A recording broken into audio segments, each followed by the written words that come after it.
Hello, everybody. How you guys doing? It is December 31st of 2020, and we've been looking forward to a special broadcast of NuPath Live.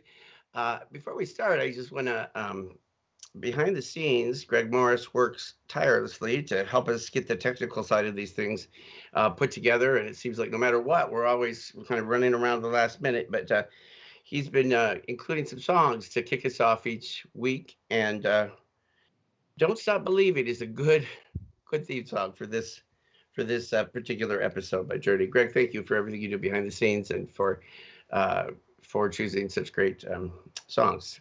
All right. Well, 2020. 2020. What shall we say about this past year? Well, I think probably most people would agree it's could be described as the worst year ever. I don't know how many more things we could possibly tolerate going wrong. It's felt a little bit like we're being possibly run over by the year each time we turn our heads or look. The death toll is climbing, and we're hearing about more adversity. It feels like we're getting knocked in the head from side to side. At least I felt that way, and it's it's left us stunned and dazed as we've gone through the past 9 or 10 months. Um, what are some of the top things that have gone wrong in this past year? Well, let's start specifically with the coronavirus. That's clearly been one of our worst catastrophes that we've faced as a nation, at least since World War II. Another thing that happened this past year is the fires in Australia. I mean, when that hit early in the year, it seemed like a devastating. It was devastating and showed further signs of global warming. After that, we had the riots in Minneapolis and other major cities. We had the death of Kobe Bryant, I think is the next one that I have up there, um, which was a terrible tragedy, that plane crash. George Floyd, which really incited a lot of the protests and riots and unrest to bring the issue of racial and social justice to the forefront. The crash of the Ukrainian plane in Iran, and I think there was one more we had up there, the terrible, devastating bombing in Beirut that killed many, many people. These are all wonderful, terrible things. And last but not least, I think is the our election that left our country reeling from some of the confusion and just the division that we were feeling as a nation, and left us kind of breathless and panting even as we go into the end of this year. So uh, we we are clearly leaving this year behind us, a year that's on fire, and I think most of us are very happy to walk away from. I know that I am, and I've said all along, 2021 has got to be better, and we're going to be looking forward to a future that is more hopeful. And as we think about how does NuPath reshape itself, how are we going to manage once we leave behind some of these wearing of masks, the social distancing that's impeded so much of our work. And I think you'll agree with me that yes, 2020 sucked big time. Um, if I were giving it a star on Yelp, I would wish there was something less than 1 star, but since there isn't, I will give the year 1 star in the ranking. All right. That's a lot of complaining about the past, when truly the main thing that we are focused on now is the number of people that have passed this past year. There are going to be a lot of empty chairs at a lot of tables, or there have been this past Christmas and Thanksgiving, people that are no longer with us. When we think about the death toll that has uh, risen before our very eyes, um, it is something that really astounds us when we think about the uh, gravity of the situation and how many lives have been affected. Video's ready whenever you are. We're going to show a quick video here that we put together just to kind of give a nod to the rising death toll and what that has meant for all of us as we have tried to find ourselves through this terrible, awful, no good, very bad year.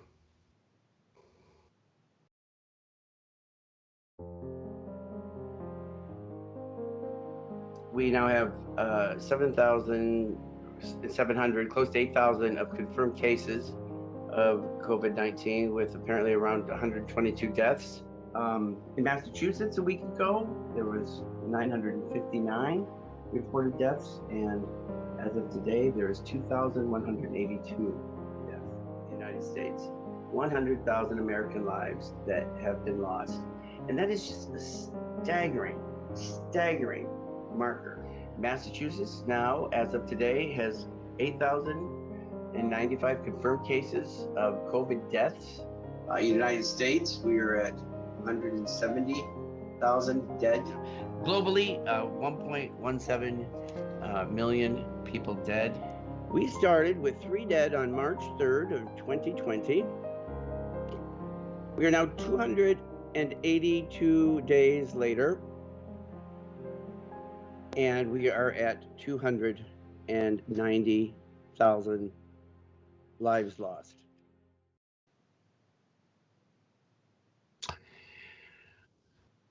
That's a lot of dead people. It's a lot of families have been affected. We at NuPath have been affected, and we have lost a number of our own. And just briefly, a retrospective of those people.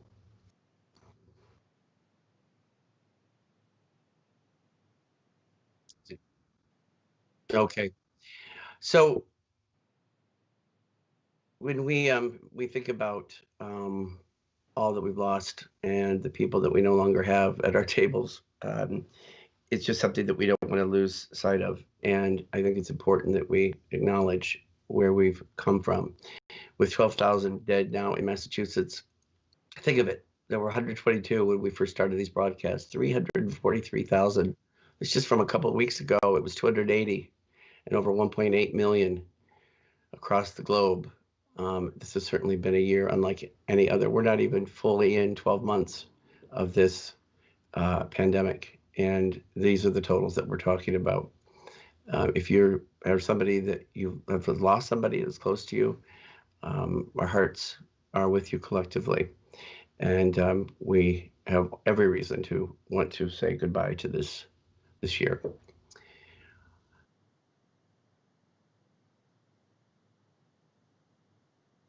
So how did we get through this? Well, at the beginning, we had to regroup, and because of the innovation and the can-do-it spirit that this great organization has, we pulled together in a way that we never have before. We used our core values that kept us moving in the right direction. We, as we say, our cubics, community, unity, belonging, innovation, collaboration, and sharing, were all there to guide us. And we felt it was important at the early onset of these days to make sure that we were unified, and that as we isolated and social distanced, we were going to needed to find ways to make sure we were connected, and that we knew we were out there even if we couldn't see one another in person. And so we're going to do a quick look back at the past year and all of the unity forums, the town halls that we've had, and the number of faces that we've seen. March 27th was our first ever town hall. Since then, we've had over 100 guest appearances. That's a lot of people, a lot of talking, and a lot of connecting in a virtual way. Let's take a look at that video now.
Well, that makes my heart sing. And just as a very special thank you to all of our wonderful supporters, all of our staff that are working the front lines, a community of support with our families, state reps, so many people that have come together to make sure that this has been something that we've been able to get through.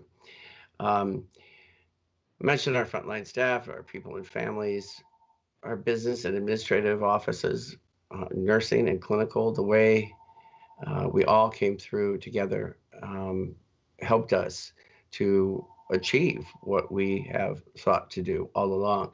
I have said in the past as we would constantly be hammering home our core values and why it was so important. I always said that we do this during the good times and the prosperous times, because when we are in a time of deep challenge and strife, we found that these our behavior and our attitude and outlook on adversity was driven and supported through those core values when we needed the most.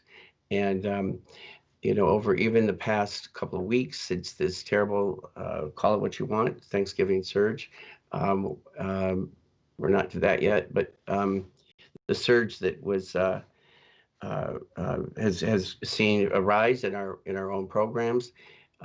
Nursing has just been absolutely tireless in getting out and testing people. Huge thank you to Sharon Pitts and all of her amazing nurses that have been, dressed up in personal protective equipment and just gone to the ends of the earth to help us get tested and to make sure that we had the information that we needed. We're going to be bringing up Karen Franklin, who has been with us several times, and people know Karen as our Vice President of Human Resources, well known and beloved figure in the organization. There she is. Happy New Year, Karen. Happy New Year. I would love it if you would give us a little bit of an inside look at how we've been doing as an organization when it comes to our testing. This has been such a key and pivotal, component of our defense to containing this terrible virus. And I was very worried at the beginning that we were going to face just apathy or lack of cooperation from our NuPath family as far as being tested. Can you talk to us about how we've been doing in reaching compliance and how things are looking from us, maybe from an overall perspective of cases and so forth? We don't have to dig too deep into the actual data today, but just give us a kind of an overlook at what's been going on. Yeah, absolutely. And watching that recap, it's just amazing. Did any other organization do something so amazing just to see all the faces and everybody who have spoken with since March? I mean, it really was wonderful to see. So just some interesting information. So we have about 418 staff members, right? Give or take a little bit over time. And we have 89 clients. We started doing testing August 15th. So we had to do a baseline testing. So from August 15th to September 30th, that's when this whole thing started, where we had to do 100% of all of our staff to have that, and exactly what the word is, baseline. So we had that baseline. So we did that with 100% compliance. And then October 1st started this whole 50% of staff. So we've been doing basically our own testing. So everything we did prior to that, we did external, resources. So from October 1st, basically to right now, we have tested, now I gotta put my glasses on so I can see. We've conducted 19 internal testing sessions, and kudos to, I can't say enough about Sharon and the nurses like you just did. We've done 1,282 tests internally at NuPath. So that's pretty impressive. People have been coming regularly. We've been having, almost 100% compliance with that. A few other things I just wanted to share was, out of that 418 staff, and we're going all the way back to March of 2020, we've had 65 positive cases. So that's about 16% of that staff, but this is spread over a large period of time. 28 we considered work-related, where they were actually put on workers' comp, and other ones were from external. But what I thought was really interesting is 20 of those cases really were in the last couple weeks. So NuPath did amazing through that first onset. So it just really goes to show the significance of this second uptick that they told us about. It really has been significant. And we've seen an increase. Although our increases are still at a small scale, they are still more than what we saw in the beginning of the pandemic. So it is still out there. Karen, can I ask a question? Correct me if I'm wrong here, but is it true that a lot of the testing, the positive cases that we found, many of them at least, have been asymptomatic, or people maybe that didn't even maybe know that they were positive as the test results came back? And Yeah. So yeah, you have to say to yourself, how many people were possibly asymptomatic back in March, April, May, when we weren't doing the surveillance testing? So now we're calling people up, telling them that they're positive and they are asymptomatic. mhm. So there has been a decent amount that didn't even realize that they were ill, and that's the basis of this surveillance testing, right? So that we can get right in front of it. And it goes back to what you were saying about Sharon, and then Sharon just kicks into gear, and her team, to make sure that everyone's tested quickly so that we can quickly de-escalate any situation that could get out of hand. Because an asymptomatic person can still um, give COVID to somebody else, and they could get very sick from it. That's part of what has made this whole thing so tricky is this virus is cunning, and I think that there are enough people that either get the virus and are either asymptomatic or they don't have a very hard time of it. Right. But that's not true for 348,000 people in this country that are not with us today that were with us a year ago. And so, and people that die at, 30s and their 40s, their 50s, some without any kind of other comorbidity or complication. And it's just something that, and it spreads so virally, so quickly, Right. that it's just something that has been something that we can't mess around with. What is your feeling when you're talking to our staff? You've got a lot going on. We've talked about this in the past. People are being affected in so many ways. I'm sure there's been questions about whether or not, this the unemployment benefits, how that's affected by the Congress's decision to enact the third stimulus package, and so you've been sort of that repository of all, most current information. And staff have a lot of questions and a lot of concerns. How have people been when you've been talking to them lately? So we have two sets, well, maybe three sets of people. We have staff that have been working since the get-go, right? And they've been our biggest supporters, and they've been here through everything. Then we have our second set of staff that would like to be working, but for some type of medical reason, can't be working. And then we have staff that have chosen um, not to work because they're scared and nervous. So you kind of have three different tiers. So our current staff that are actively working seem to have the least amount of questions, right? They just keep working and doing things. This recent onset of the increased cases have made staff a little bit nervous. We've had a few staff that have felt comfortable to go to their doctors and maybe share some information with us that they like to step back and stay home for a bit until these cases come down. But overall, um, we're just helping people answer the questions as they come in. Um, Unemployment, like you had mentioned, people are starting, we're starting to want to come back to work as well right before this uptick. So I hope we continue to see the people wanting to return to work. My fear is as we start to see this uptick, they might change their minds and want to stay back home. So we've just seen a whole full gamut of everything.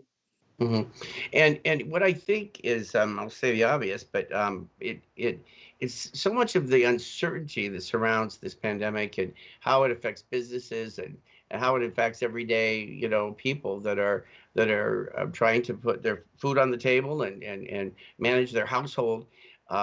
People that are unemployed, seeing their unemployment benefits coming to an end, just the uncertainty that businesses have as far as what they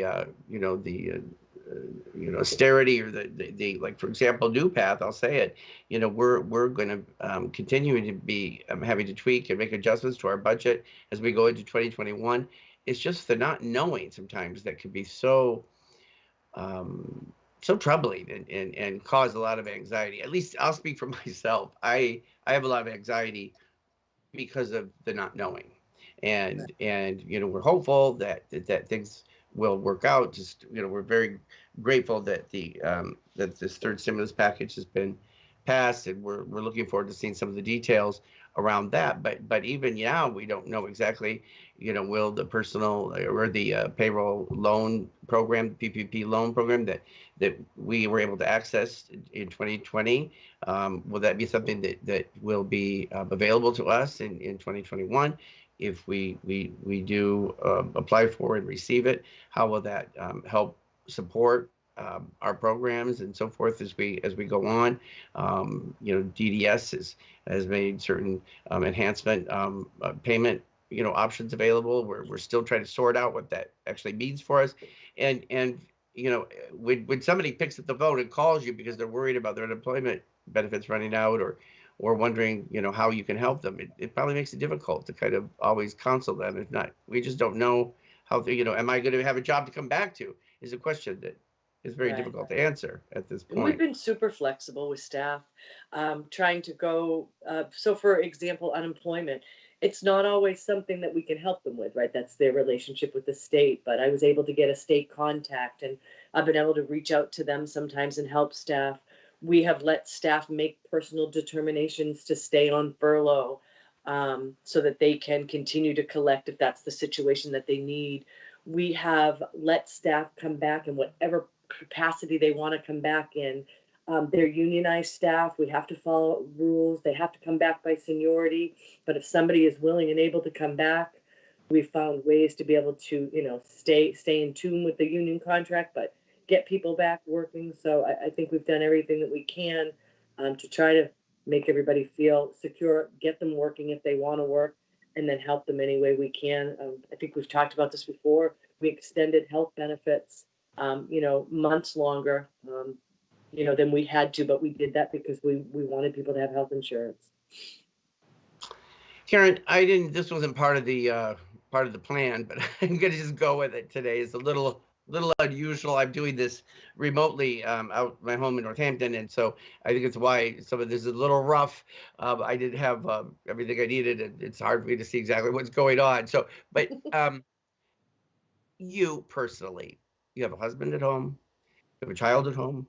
Um, how have you managed the stress of this? I didn't forewarn you I was going to be asking this question, but I think you're many people know you in our organization. You're highly respected. You're known for your empathy and your caring, sort of outlook on things, and your upbeat personality. I've always enjoyed that about you. You're always cheerful. How have you kept that sense of optimism alive? Is that something that you struggle with personally, or do you have a secret you could share with us? So there's a couple things. I've been extremely fortunate through this, right? So one, my husband kept working through the whole pandemic. Two, my daughter was able to come home and do all remote learning. Three, I was able to stay employed, and have a job as well during this difficult time. Four, I come from a background of working remotely and working with remote staff. So the transition home, was very simple. We did a lot of rides, just rides, up in the coast, in March and April and May. And so I feel like I've been able to just kind of maintain this status quo. I think now it's getting a little bit more real, right? We didn't see a lot, at least not in the NuPath world and in my world. Hmm. I didn't see anything going on in March, April, May, June, July. Now all of a sudden, my best friend, her two children have it. Hmm. Another friends of ours, the son brought it home. The whole household got it. Another friend of ours on Facebook just got it and had to be quarantined from her child that was home from college and her mom. And so all of a sudden it's getting real, and it's getting very nerve-wracking. And I think it's going to be tough for people to come back out of this. When are we Yeah. going to feel comfortable to take our masks off? Yeah. When are we going to feel comfortable to be smushed in a movie theater side by side or at a Oh, I don't know if concert, or like exactly, Hmm. exactly. Hmm. So how I've been personally, I feel like it's been good. It's been good. NuPath has been good. the town halls and staying connected. The team of people that you have put together over the last, 10 years are amazing. We meet, very regular basis, and we've all been supporting each other, and everyone has just worked beyond expectation. And Karen, we're gonna keep things a little shorter today, in advent of the New Year's Eve festivities, which we know everybody's going to be doing social distance from their homes, right? No more risks necessary for this virus to throw in our faces. But let's thank the staff together. Let's thank everybody together. You mentioned in the past just how impressed you've been with the way people have, sort of responded, stepped up. Our staff are incredible, aren't they? they are incredible. I mean, we contact each other now 24 hours a day. Emails start coming in at 6 a.m., 7 a.m. We've got positives. We've got Sharon running out on Saturdays. We're a completely different group of people than we were in February of 2020 than we are today. We're completely different, and we are all in tuned with each other and in constant contact. Amazing. Never mind the direct care staff doing the day to day. I mean, they've just been amazing through this whole thing, hands down. And then from management to directors have just been amazing. And I couldn't be any more proud. And I think that I almost got a little teary eyed watching the recap of what NuPath has done since March, and just looking at all those faces and parents and clients and staff that have come to tell their story Hmm. to Hmm. NuPath. Yeah, I agree with you, and that was just a small, sampling of Right. everybody that showed up. You mentioned the staff, our frontline heroes that go into our homes each and every day, even in the face of positive cases in the homes. We are so lucky to have the kind of dedication that we do. You mentioned the managers, directors. We couldn't do it if we didn't have them. And Right. most of them, many of them are salaried. They're on call 24/7. It is much harder to run operational kinds of things from a distance. So many of those managers and directors do need to be hands on in a lot of ways and dispel Right. fears that their staff may have. You've mentioned nursing, and we would be nowhere without our incredible nursing staff. We have a clinical department that has just stepped up. They've been there for things that people might not even think about, including helping some of our folks get tested. Not everybody wants somebody to stick something up their nose, some foreign object up their nose. I said to Matt, I almost need to be restrained for a couple of them. Yeah, I didn't, but our clinical department has been, incredible. And I think I would be remiss if I didn't mention just our business office in general. Yeah. Um, this is an office of people that don't get a lot of recognition. They kind of operate behind the scenes, supporting the organization to manage its business, responsibilities and commitments to the greater world, and they just have done it without missing a beat. I've been going from a fully in person, department to almost completely virtual has been extraordinary. Yet I don't know of anybody that's ever missed payment or missed a paycheck or any of our vendors or we pay our mortgages on time. Like, everything has continued to happen, and that's been in spite of it all. And I don't know if we mentioned this already, but our families, any families that are watching, we couldn't do Right. it if we didn't have the kinds of support and encouragement that we get from all of them, from our DDS, colleagues and counterparts, from our state representatives. I'm just going through the list in my head right now of everybody, but a community that wants us to be successful, a community that is supporting the goal of getting through this crisis and to the other side when we can begin to stand up and regroup and look hopefully into the future. So did I miss anybody that you can think of in our board? I should mention our board members that have been very supportive behind the scenes. Anybody else that I think I should have mentioned? Well, so I don't want to sound corny, but I have to say it. You created this organization. So you created this organization to have it be where it is today. So, I thank you. I thank you for creating this organization, bringing together these crucial people and this amazing team. I mean, so it took all of us, but the history of what you've brought to NuPath and how you've created this team and put it together, I think instilled the ability to survive this terrible time. Karen, thank you. That's not Cordy. Thank you. That was nice of you to say. We have an incredible team. Well, I'm going to say thank you for joining us today. Thank you for the information that you bring, for all you've done, and all I know you're going to do as we move into 2021. We got this. We're going to kick this virus to the curb. Happy Thank you, New Karen. Year. Thank you, Happy New Year. everybody. Bye-bye. So we're going to wrap up a little early today. I want to thank you all for joining us and for watching. I want to tell a story as we conclude, and maybe some of you have seen the slide as a little teaser. We're kind of, I think it showed up a little early out of sequence, but when I was a kid, many of you know I was born and raised in Sierra Leone, West Africa. It's a small country on the west coast of Africa, and we on New Year's Eve and around Christmas, there many of the Sierra Leonean nationals would have great celebration and lots of wonderful instruments and pounding of drums and revelry in the streets. And there was a chant that they would say, and it would say, "Happy Christmas, Mino Dio," or "Happy New Year, Mino Dio," and it would go on, "Happy Christmas, Happy New Year, Mino Dio." And what that's translated to say is, "Me not dead. I'm not dead. I've lived another year." There it is in the Creole. Happy Christmas, we no dio, or me no dio. And I was thinking about that, and I would say to my dad, "What, trying to understand, what do they mean they're not dead?"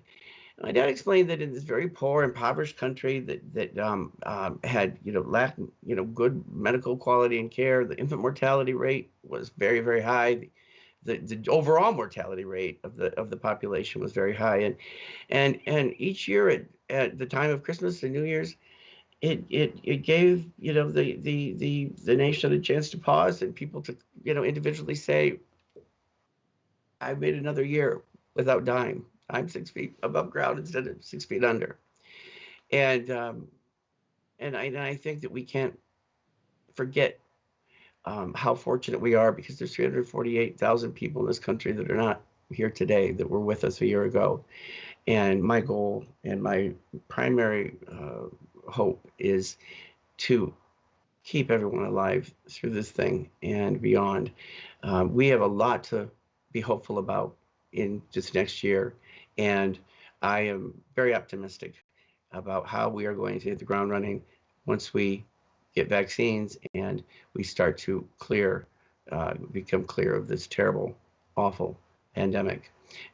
So tune in next week, and as we go into the new year, we're going to be bringing you much more information around the vaccine program, how we intend to get that out to everybody that's on the list.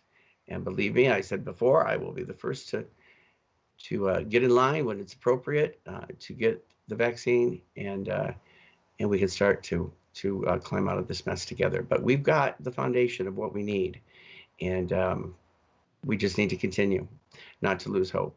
And I know we can do that together, because we are NuPath. We are one NuPath, and we got this. Happy New Year, everybody. It's been quite a year, but we've gotten through it, and we go into next year with great hope. Thanks, everyone. Bye-bye.